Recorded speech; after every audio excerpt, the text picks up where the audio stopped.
When an avoidant shuts down emotionally, the typical response is to pursue them, ask what's wrong, try to fix the problem. But these responses actually make the shutdown worse because they add pressure the avoidance nervous system experiences as threatening. What most people don't realize is that avoidants are hoping to hear specific things from you, not demanding things, not pursuing things, but particular messages that would help them feel safe enough to come back. Here's what avoidants hope to hear when they shut down, why these messages work, and how delivering them protects both of you. They hope to hear, "I can see you need space, take your time." The first thing avoidants desperately hope to hear when they shut down is acknowledgement of their need for space without judgment or pressure. When you say, "I can see you need space, take your time," you're giving them permission to have the shutdown without making it mean something terrible about them or the relationship.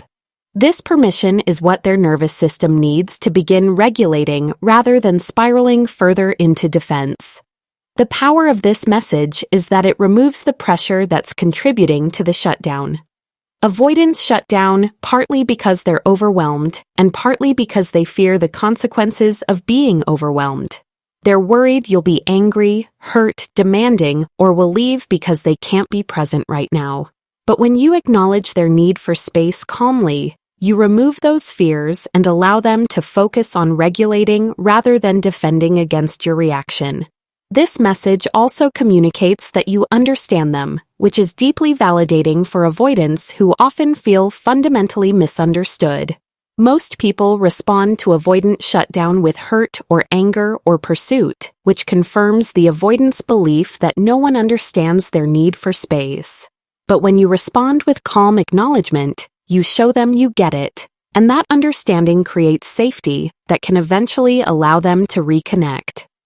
The take your time part is crucial because it removes the urgency that makes shutdown worse. Avoidants in shutdown are already anxious about how long it will take them to regulate. Adding pressure to come back quickly just extends the shutdown. But telling them to take their time removes that anxiety and paradoxically often helps them come back sooner because they're not fighting against a deadline. They hope to hear, "I'm not going anywhere." The second message avoidants hope to hear is reassurance that their shutdown won't result in abandonment.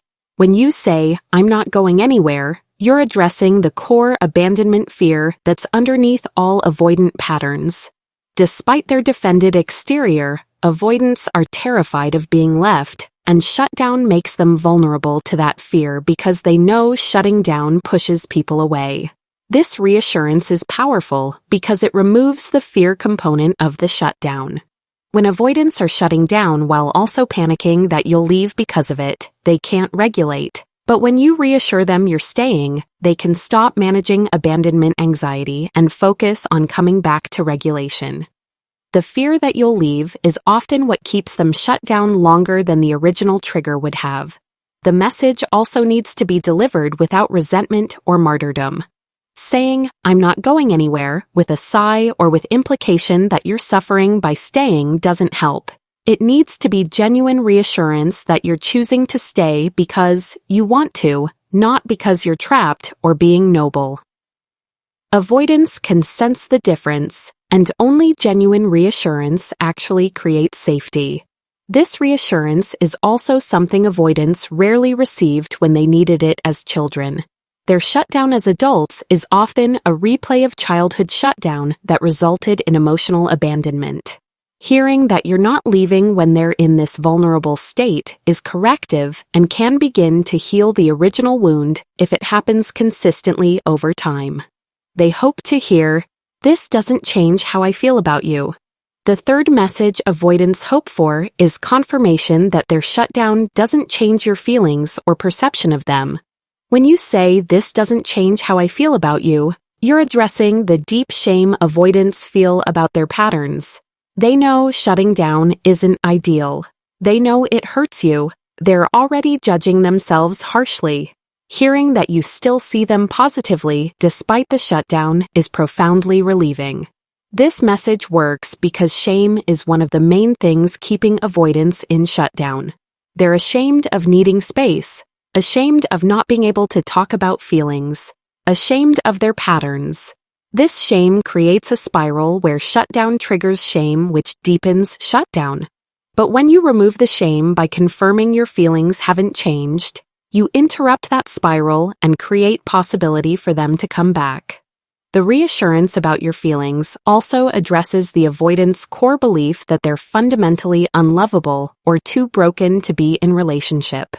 Shutdown makes them feel defective. Hearing that you still love them, still value them, still want to be with them, despite the shutdown challenges that core belief and creates space for them to believe they're worthy of love even with their limitations. This message is most effective when it's specific about what hasn't changed. Not just, I still love you, but I still think you're amazing even when you need space. Or, this doesn't make me question wanting to be with you. The specificity makes it harder for the avoidant to dismiss the reassurance as empty words. They hope to hear, you're not doing anything wrong. The fourth message avoidants desperately need is permission to be in shutdown without being made wrong for it. When you say, you're not doing anything wrong, you're removing the judgment that makes shutdown feel like failure. Avoidants are already criticizing themselves for shutting down. Adding external criticism just makes them retreat further into defense. This permission is crucial because avoidants often learned that having needs or struggling emotionally was wrong or bad. Shutdown is their response to overwhelming emotion, but they've been taught that being overwhelmed is a personal failing. When you tell them they're not doing anything wrong, you're challenging that learned belief and creating space for shutdown to be a temporary state rather than evidence of their inadequacy. The message also shifts the dynamic from you versus them to both of you accepting what is. When you're fighting against their shutdown, trying to get them to be different, making it a problem they need to fix, you create adversarial dynamic. But when you accept the shutdown as not wrong, just part of how they regulate, you create collaborative dynamic where you're both working with their nervous system rather than against it. This doesn't mean shutdown is ideal or that patterns don't need work, but in the moment of shutdown, making them wrong doesn't help. It just adds shame to overwhelm. After they've regulated, there can be conversations about patterns and growth. But during shutdown, permission to be where they are is what creates possibility for movement. They hope to hear, I trust you to come back when you're ready. The fifth message avoidants hope for is trust in their process. When you say, I trust you to come back when you're ready, you're communicating that you believe they will reconnect and that you're not going to control when or how that happens. This trust is what allows avoidants to actually go inward and regulate rather than managing your anxiety about their shutdown. The trust message works because it removes the avoidant's responsibility for managing your emotions while they're trying to manage their own. When you're anxious about their shutdown, expressing that anxiety, demanding reassurance, the avoidant has to tend to you while shut down, which is impossible. But when you express trust, you take responsibility for your own emotions and allow them to focus on regulation. This message also addresses the control issue that's core to avoidant patterns. Avoidants need to feel they have autonomy over their emotional process. When you demand they come back on your timeline or in your preferred way, you trigger their autonomy fears and extend the shutdown. But when you trust them to manage their own process, you respect their autonomy and paradoxically create conditions for them to choose reconnection. The trust is most effective when it's based on past experience. If you've seen them come back before, reference that. I trust you to come back when you're ready, like you always do. This reminder that they have a pattern of returning, that shutdown is temporary, not permanent, helps both of you stay grounded in reality rather than catastrophizing. They hope to hear, let me know if you need anything. The sixth message avoidants appreciate is an offer of support without pressure to accept it. When you say, let me know if you need anything, you're making yourself available while respecting that they might not need or want anything right now. This offer creates safety because it's about their needs, not yours. The offer works because it's the opposite of pursuit. Pursuit is you needing something from them, you demanding they meet your need for connection or reassurance. But offering support is you being available for their needs if they have any. This distinction matters enormously to avoidants whose shutdown is often triggered by feeling demanded from. The message also gives avoidants agency in deciding what would help. Maybe they need physical space, maybe they need you nearby but quiet, maybe they need distraction, maybe they need to talk but not about the thing that triggered shutdown. By asking what they need, rather than assuming, you respect their autonomy and create possibility for them to actually ask for what would help rather than retreating further. The offer is most helpful when it's genuine and specific. Not just, let me know if you need anything, but, I'm here if you want company or want to be alone, just let me know. Or, would it help if I made dinner? Or would you rather I give you space? The specificity shows you're actually trying to support their process rather than just saying what you think you should say. What these messages accomplish that pursuit doesn't. These 6 messages accomplish something pursuit never can. They create safety. Avoidant shutdown is a nervous system response to feeling unsafe. Pursuit makes all of those things worse. But these messages address the underlying safety needs and create conditions for the nervous system to regulate. The messages also communicate understanding of avoidant patterns without requiring the avoidant to explain themselves. When you respond to shutdown with these messages, you're showing you get how their nervous system works, that you're not taking it personally. Most importantly, these messages protect you from depleting yourself through pursuit that doesn't work. When you chase an avoidant in shutdown, you exhaust yourself while making their shutdown worse. But when you deliver these messages and focus on yourself, you maintain your well-being while giving them space to regulate. Why you should mean these messages, not just say them. The crucial point is that these messages only work if you genuinely mean them.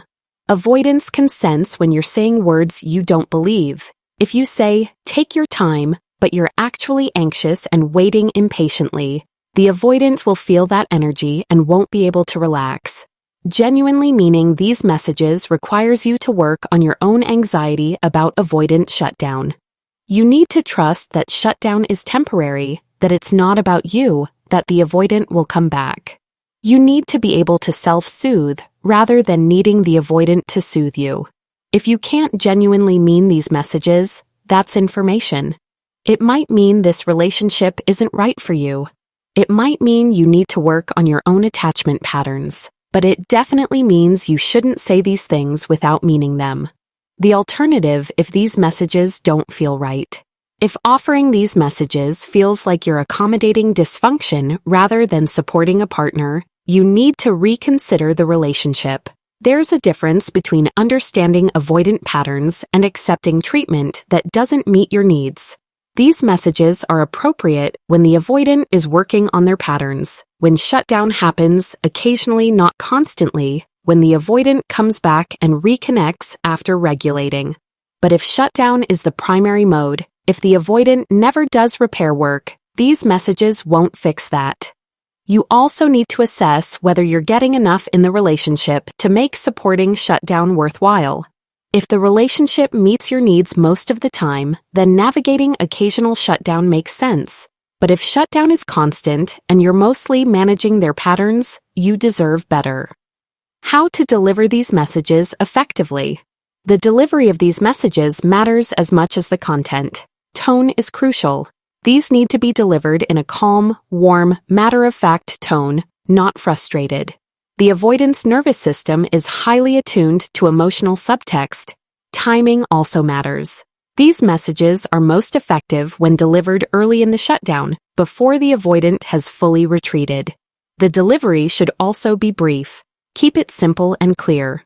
Long explanations can feel like pressure. Physical presence during delivery also matters. Some avoidants want you to leave the room, others want you nearby, but quiet. Pay attention to their response and adjust. What to do after delivering these messages.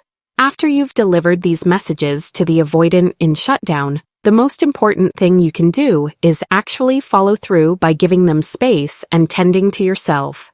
Saying you'll give them space but then hovering anxiously undermines the message.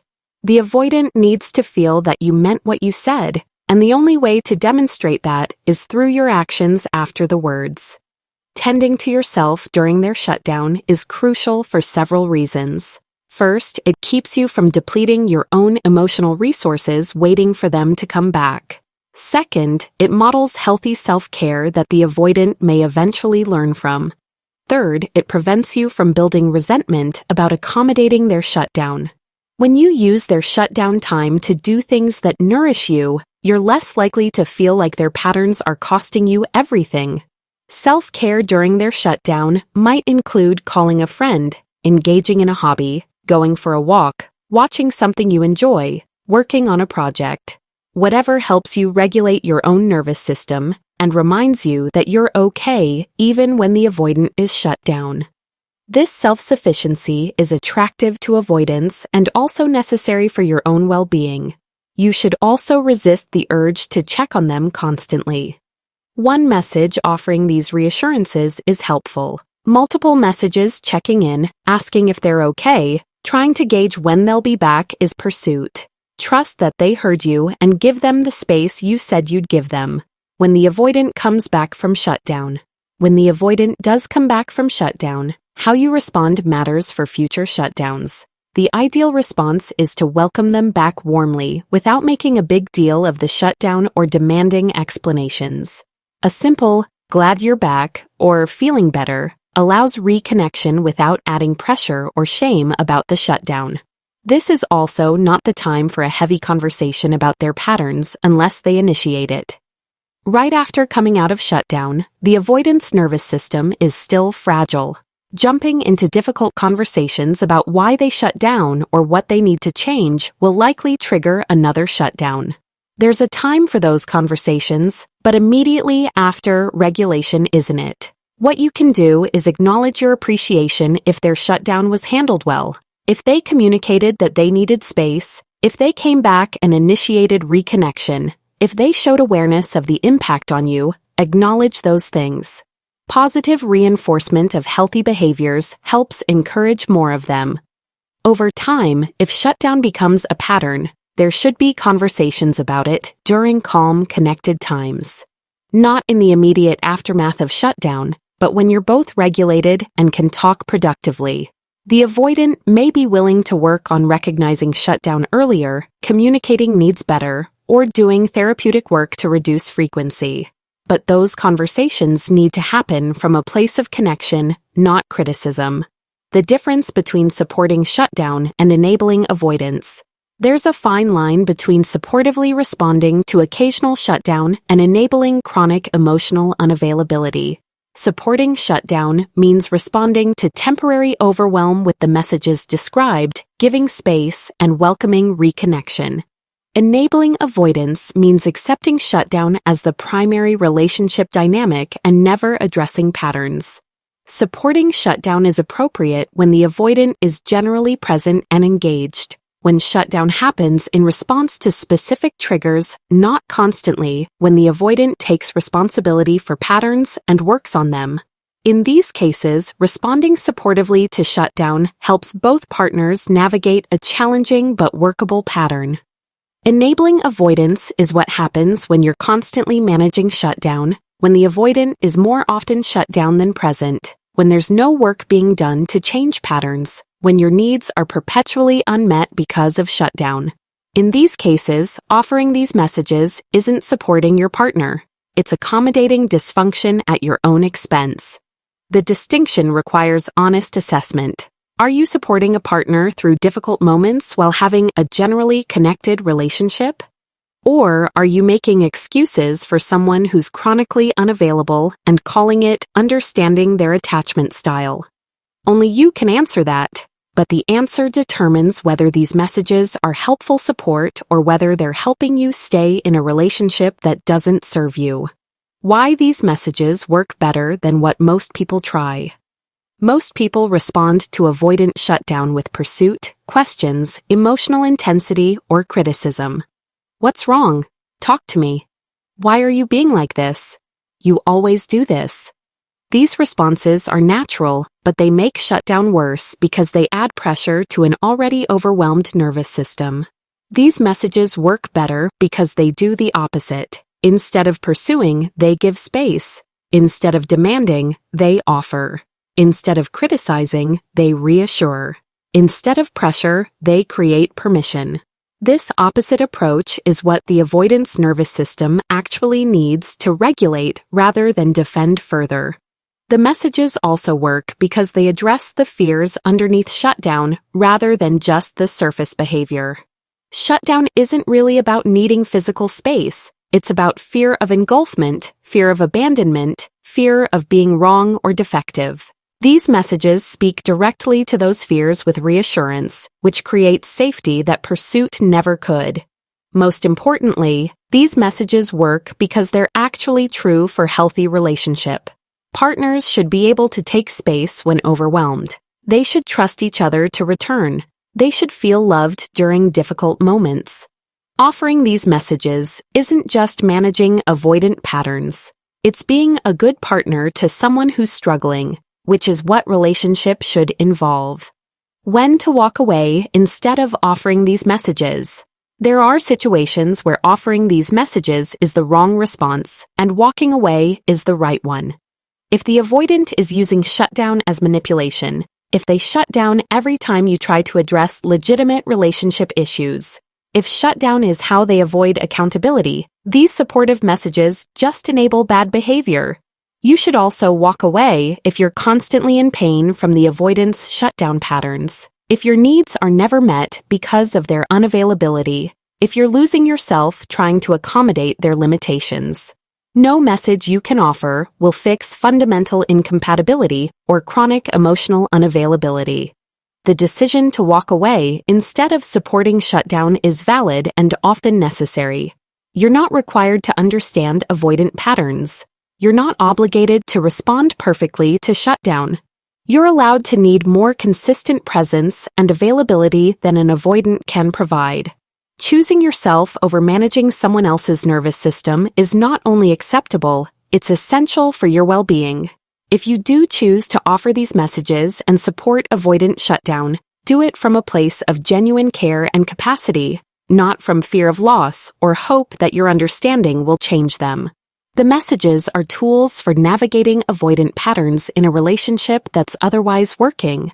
They're not magic words that will transform an unavailable person into a present partner.